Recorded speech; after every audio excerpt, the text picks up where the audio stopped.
নলছিটিতে সুদ না দিতে পারায় গৃহবধূকে ৩ বছর ভোগ করল মজিবুর। জমিও লিখে নিল ভয় দেখিয়ে। বিস্তারিত দেখুন ঝালকাঠি থেকে খলিলুর রহমানের ৩ পর্বের ধারাবাহিক অনুসন্ধানী প্রতিবেদনের প্রথম পর্বে। ঝালকাঠির নলছিটি উপজেলায় এক গরিব পরিবারের ওপর নেমে এসেছে সুদ কারবারির ভয়াবহ দানবীয় থাবা। সুদের টাকা পরিশোধে অক্ষম হওয়ায় একদিকে বসতভিটা লিখে নিতে বাধ্য করা হয়েছে, অন্যদিকে গৃহবধূর সঙ্গে ৩ বছরের অনৈতিক সম্পর্ক স্থাপনের অভিযোগ উঠেছে স্থানীয় প্রভাবশালী সুদখোর মজিবুর হাওলাদারের বিরুদ্ধে। অভিযুক্ত মজিবুর হাওলাদার পিতা হাকিম হাওলাদার বড়পাশা ইউনিয়নের ঈশ্বরকাঠি গ্রামের বাসিন্দা। ভুক্তভোগী সজীব চন্দ্র দাস বুলু ও তার স্ত্রী পিঙ্কি রানী দাস জানিয়েছেন, অভাবের কারণে তারা একসময় ১ লক্ষ টাকা ধার নিয়েছিলেন মজিবের কাছ থেকে, কিন্তু সময় মতো সুদসহ টাকা পরিশোধ করতে না পারায় তাদের ওপর নেমে আসে চাপ, ভয়ভীতি ও চরম মানসিক নির্যাতন।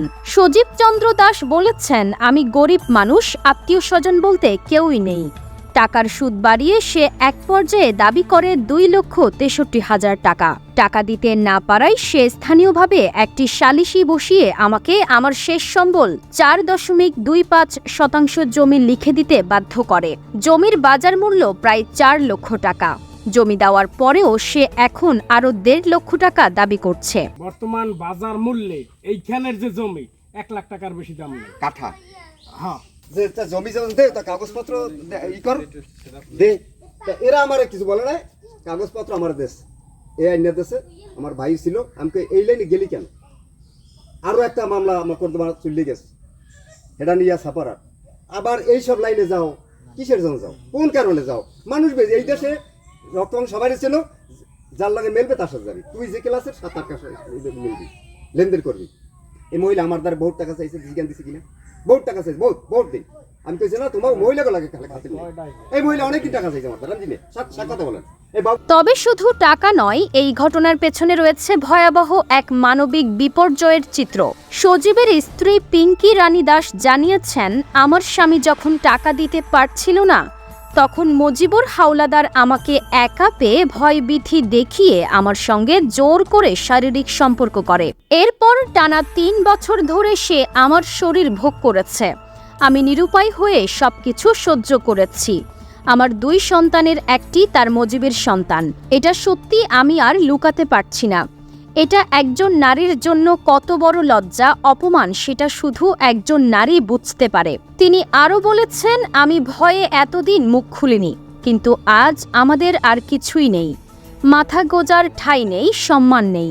তাই এখন সব প্রকাশ করছি, আমি এর বিচার চাই, যেন আর কোনো নারী এমন হেনস্থার শিকার না হয়। যদি ওরে আমি না দিতে পারি, তাহলে আমার স্বামীরও মার্ডার করবে, হুমকি দিত, বিষের বোতলে আমার গড়াই তো আমার খুন করবে, এইসব হুমকি দিয়ে, নাহলে টাকা দিবি, নাহলে এখনই শেষ করবো। আমাকে ধর তো কোনো টাকা ছিল না, বিধে আমি নিরুপায় হয়ে ওরা আমার জীবন দিয়ে দিছি। আশায় নিতে আমার কোনো জায়গা বাতরা হয় না এই এলাকায়। যেমন ওই পুষ্কনির পর বাগান, মানে ঘর দিনে না সন্ধ্যার পরে করত।